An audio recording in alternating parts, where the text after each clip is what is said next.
student, let's discuss the question. Here we are given that the volume of the cube is increasing at the rate of 8 centimeter cube per second. So how fast is the surface area increasing when the length of the edge is 12 centimeter? So let we are considering x beats length, and v beats volume,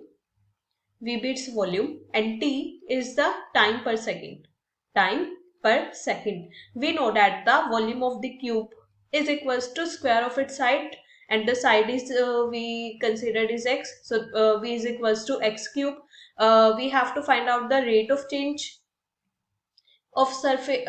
Basically volume is increasing at the rate of 8 centimeter cube per second. Basically we are given the value of dv divided by the dt. So what we are going to do is we are going to differentiate v with respect to t. So differentiate v with respect to t.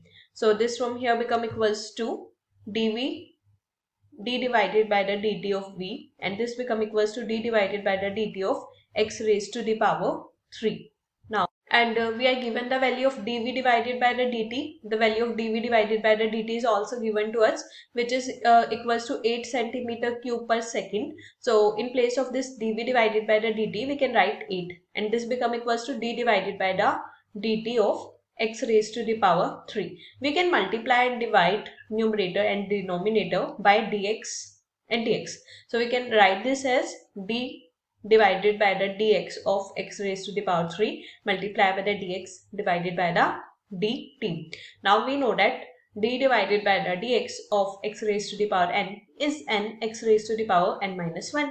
So here we are replacing n with 3. So we got the value that become equals to 3 of x raised to the power 2 dx divided by the dt. Now simplifying this, we can say that the value of dx divided by the dt become equals to 8 divided by the 3 of x raised to the power 8 divided by the 3 of x raised to the power 2. Now we are given that we need to find the basically we need to find fast is the surface area increasing when the length of the edge is 12 centimeters. So basically we have to find that ds divided by the dt for x is equals to 12.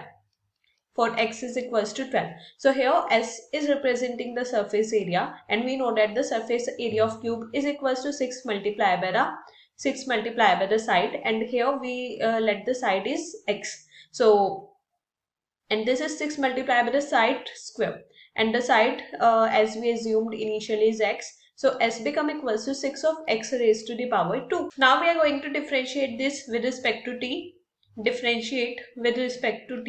So this become equals to ds divided by the dt. This become equals to d divided by the dt of 6 of x raised to the power 2. Now in order to simplify this, we can multiply and divide the numerator and denominator with the dx.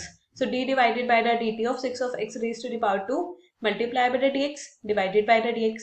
Now further simplifying this, we can write this as d divided by the dx of 6 of x raised to the power 2 multiplied by the dx divided by the dt. Here 6 is constant, so we can write this as 6 d divided by the dx of x raised to the power 2 multiplied by the dx divided by the dt. We know that differentiation of d divided by the dx of x raised to the power n is n x raised to the power n minus 1. So this from here become equals to 6 multiplied by the 2 of x multiplied by the dx divided by the dt.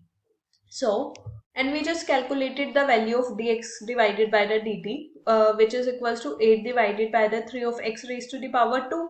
So this from here is 6 multiplied by the 2, that is 12 x multiplied by the 8 divided by the 3 of x raised to the power 2. This x to this is cancel, and 3 cancels 12 by 4. So this from here is equals to 32 divided by the x. 32 divided by the x. So as I discussed with you guys before that we are going to find out the value of ds divided by the dt for the value of x is equals to 12. So we are going to replace x with 12. So we can say that the value of dx divided by the dt is equals to 32 divided by